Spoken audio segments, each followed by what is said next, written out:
नमस्कार दोस्तों। एक बार भगवान शिव कैलाश पर्वत पर बैठे थे तो माता पार्वती भगवान शिव से मिलने के लिए जाती हैं और कहने लगती है, प्रभु, जब मैं आपसे मिलने के लिए आ रही थी तो मेरी नजर मृत्युलोक पर पड़ी। वहां मैंने क्या देखा कि तीन स्त्रियां जो आपस में सहेली थीं, उनमें से दो स्त्रियां विधवा होकर के दुखी जीवन जी रही थीं, जबकि एक स्त्री सुहागन होकर के अपने पति के साथ सुखी जीवन जी रही थी। प्रभु, यह बात मेरी समझ में नहीं आई, इसलिए मेरे मन में तीन प्रश्न बुझने लगे। अब मैं आपसे यह चाहती हूं कि आप मेरे तीनों प्रश्नों के उत्तर देकर के मुझे संतुष्ट करने की कृपा करें। मित्रों, इस प्रकार माता पार्वती की बात को सुनकर के भगवान शिव कहते हैं, पार्वती, तुम मुझे अपने तीनों कष्ट बताओ।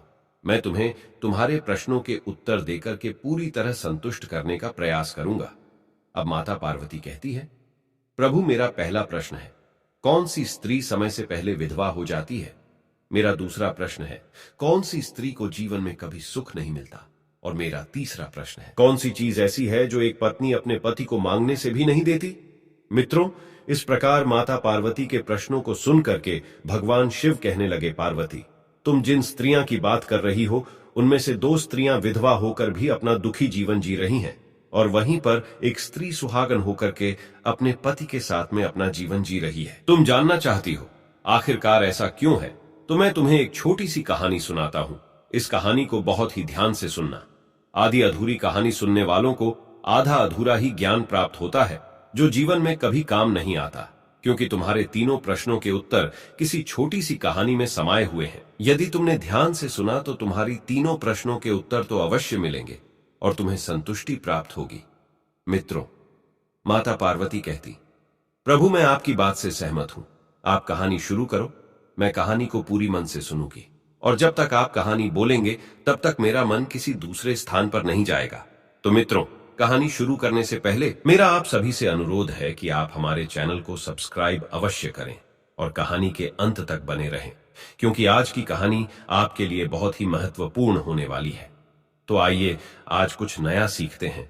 भगवान शिव कहते हैं, पार्वती, सबसे पहले मैं तुम्हें उस स्त्री की कहानी सुनाता हूं जो सुहागन बनकर के सुखी जीवन जी रही है। देखो, जिस सुहागन स्त्री की तुम बात कर रही हो, वो स्त्री एक राजा के नौकर की पत्नी है, और जिस नौकर की वो पत्नी है, उस नौकर को अपनी पत्नी पर पूर्ण विश्वास और भरोसा है कि वो पतिव्रता है, जिसकी महिमा वो अपने साथियों में बार बार करता है।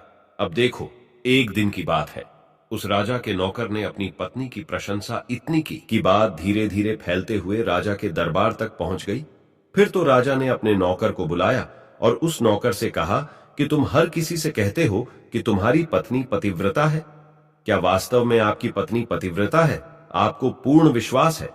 भगवान शिव कहते हैं, पार्वती इस प्रकार राजा की बात सुनकर के नौकर कहने लगा, महाराज, मुझे पूरा विश्वास है और पूरे से भी आगे विश्वास है कि मेरी पत्नी पूरी तरह पतिव्रता है।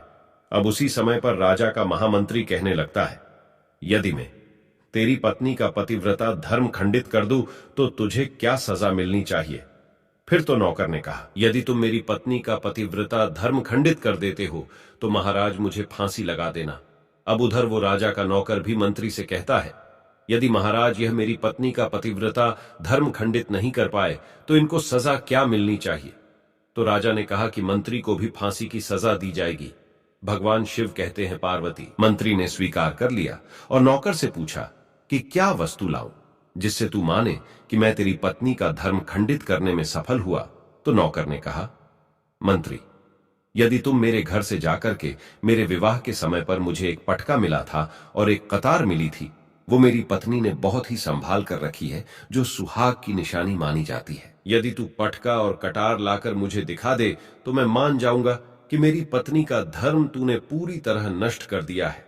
अब भगवान शिव कहते हैं, पार्वती शर्त स्वीकार हो जाने के बाद में वो मंत्री शहर में जाता है और एक दुती से जाकर मिलता है। वो दुती हमेशा एक दूसरे से भिड़ने का काम करती थी, और जो काम कोई नहीं करता था वह काम करने में वो सक्षम थी। फिर इस प्रकार उस मंत्री ने उस दुती को अपने स्वार्थ के लिए बुलाया और दुती से कहा कि देखो, इस नाम का एक व्यक्ति है, उससे मेरी शर्त लगी है। और फिर उसने उस शर्त के बारे में उसको सारा कुछ बता दिया।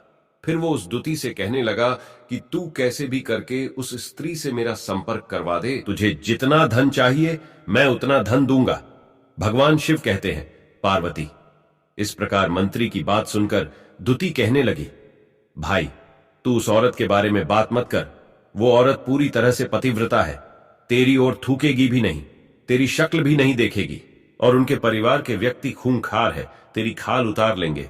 तो मंत्री कहने लगा, ठीक है, यदि तू मेरा उससे संपर्क नहीं करवा सकती है तो एक काम कर दे, उसके घर जाकर के पटका और कटार चुरा कर ला दे, और उसकी पत्नी के गुप्तांग के पास में यदि कोई चिन्ह हो तो वो चिन्ह भी मुझे देख करके बता दे, फिर मैं तुझे मुंह मांगा इनाम दूंगा। भगवान शिव कहते हैं, पार्वती, ये बात दुती की समझ में आ गई और उसने कहा, ठीक है, मैं तुम्हारा काम अवश्य करूंगी। नौकर शहर में रहता था। दुती नौकर के घर जाती है, उसकी पत्नी से जाकर बोलती है, हे बेटी, मैं तेरी पति की बुआ हूं, मैं कई बरसों के बाद आई हूं।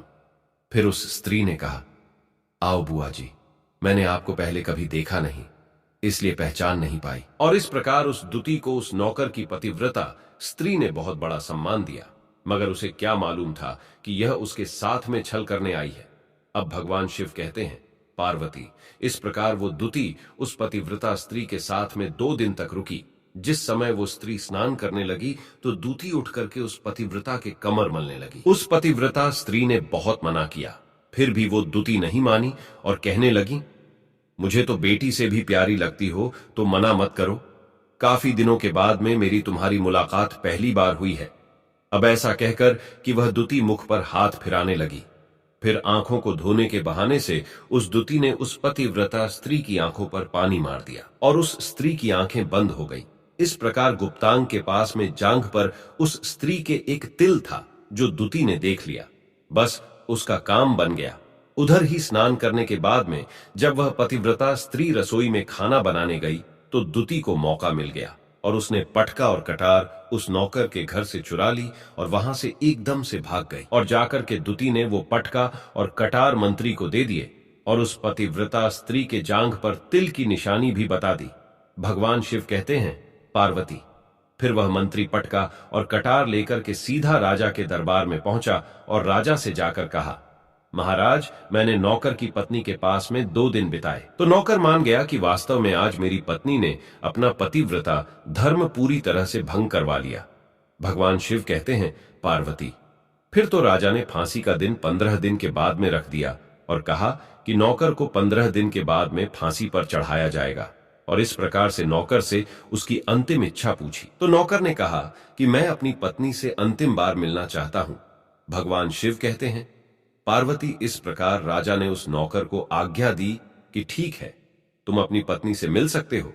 फिर नौकर अपने घर गया और अपनी पत्नी से कहा कि आपने मेरे साथ में बहुत बड़ा विश्वासघात किया। मैंने आपके विश्वास पर मंत्री से ऐसी शर्त लगाई थी कि राजा के दरबार में राजा के सामने मैंने कहा था कि मेरी पत्नी का पतिव्रता धर्म कोई नष्ट कर दे तो मुझे फांसी लगा देना।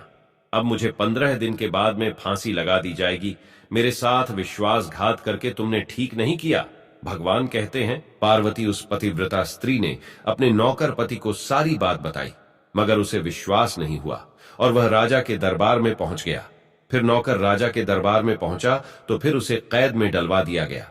अब उधर नौकर की धर्मपत्नी ने परमात्मा को याद किया और राजा के दरबार में गई और राजा से नाच दिखाने की आज्ञा मांगी।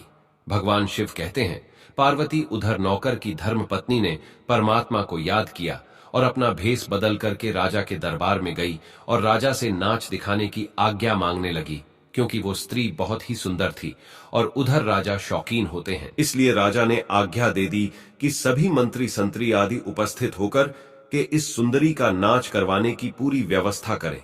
भगवान शिव कहते हैं, पार्वती, फिर तो सब मंत्री, महामंत्री, राजा आदि दरबार में उपस्थित हुए और फिर उस नौकर की धर्मपत्नी ने जब नाचना शुरू किया तो राजा को उस स्त्री का नाच बहुत ही सुंदर लगा। और फिर राजा ने कहा, तुम मुझसे क्या मांगना चाहती हो? तुम जो भी मांगोगी मैं तुम्हें वही दूंगा। भगवान शिव कहते हैं, पार्वती, फिर उस नौकर की पतिव्रता स्त्री ने कहा, महाराज, आपकी सभा में मेरा चोर है जिसने मेरे रुपए लिए थे मगर आज तक वापस नहीं दिए, उसे फांसी की सजा दे दीजिए। अब राजा ने कहा, ठीक है, बताओ मेरे दरबार में तुम्हारा चोर कौन है, उसका नाम क्या है, मैं उसको फांसी की सजा अवश्य दूंगा।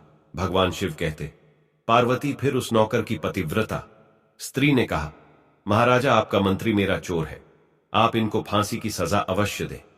अब उधर जैसे ही मंत्री ने सुना कि ये सुंदरी मुझे अपना चोर बता रही है, तो मंत्री कहने लगा, महाराज मैं कसम खा के कहता हूं कि मैंने इसका कभी कुछ नहीं चुराया है। मैंने इसे आज तक कभी देखा ही नहीं है, तो मैं चोरी कैसे कर सकता हूं? मैंने आज तक इसकी शक्ल ही नहीं देखी है। अब भगवान शिव कहते हैं, पार्वती जैसे ही मंत्री ने कहा कि मैंने इस सुंदरी की आज तक शक्ल ही नहीं देखी है, तो वो सुंदरी कहने लगी, महाराज ये मंत्री मुझे जानता नहीं है, तो आप इससे यह पूछो कि ये पटका और कटार कहां से लाया था। मैं उस नौकर की पत्नी हूं जो आपके यहां पर नौकरी करता है, और आप मेरे निर्दोष पति को फांसी चढ़ाने वाले हैं। अब मैं आपको पूरी दस्ता सुनाती हूं। यह जो आपका मंत्री है, इसने मेरे पास में अपनी एक दूती को भेज करके मेरी जांघ के तिल का पता लगाया, और उसी ने यह पटका और कटार चुरा करके इसको ला करके दी। और आपके मंत्री के द्वारा भेजी गई दूती जब मेरे घर पर आई थी, तो उसने मुझसे कहा था कि वो मेरे पति की बुआ है और वह पहली बार आई है, इसलिए मैं उसको पहचान नहीं सकी। और महाराज जिस प्रकार मैंने उस स्त्री को अपने यहां पर बहुत बड़ा सम्मान दिया, इस प्रकार उस नौकर की पतिव्रता स्त्री ने अंत में राजा से कहा, महाराज मैं अपने पति से बहुत प्यार करती हूं। मैं एक चरित्रवान स्त्री हूं। कभी भी मैं अपने पति का नाम तक अपने मुंह से नहीं लेती। भगवान शिव कहते हैं, पार्वती मेरी कहानी पूरी होती है। अब तुम अपने तीनों प्रश्नों के उत्तर सुनो।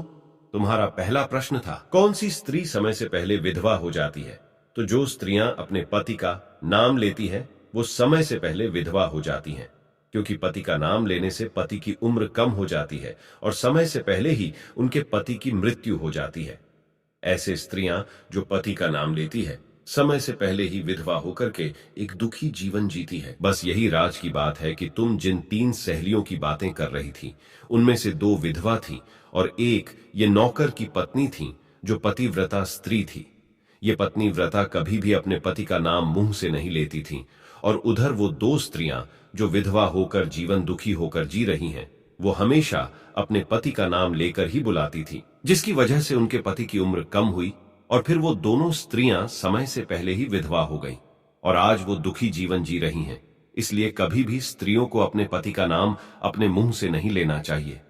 अब तुम्हारा दूसरा प्रश्न था, कौन सी स्त्री को जीवन में कभी सुख नहीं मिलता है? तो समझ लो, जो स्त्रियां अपने पति के बिना अनुमति के किसी तीर्थ स्थान या उत्सव में जाती हैं, उनके जीवन में कभी सुख नहीं आता। ऐसी स्त्रियां जीवन पर दुखी रहती हैं और उन्हें पति का कभी प्रेम नहीं मिलता। भगवान शिव कहते हैं, पार्वती तुम्हारा तीसरा प्रश्न था कि ऐसी कौन सी चीज है जो एक पत्नी अपने पति को मांगने से भी नहीं देती? तो समझ लो वह चीज गाली है।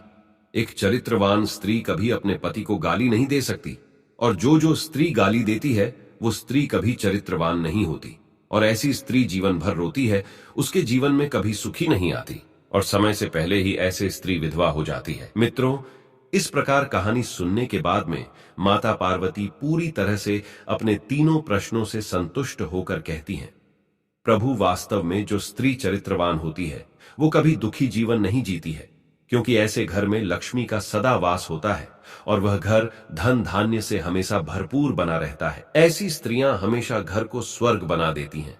तो मित्रों, यदि आपको कहानी पसंद आई हो तो प्लीज आप हमारे चैनल को सब्सक्राइब अवश्य करें, और दोस्तों सच्ची श्रद्धा से कमेंट में जरूर लिखें, हर हर महादेव, राधे राधे देवों के देव। महादेव सदैव आप पर अपनी कृपा बनाए रखे, और भगवान शिव पार्वती जी के लिए एक लाइक करना ना भूले। धन्यवाद।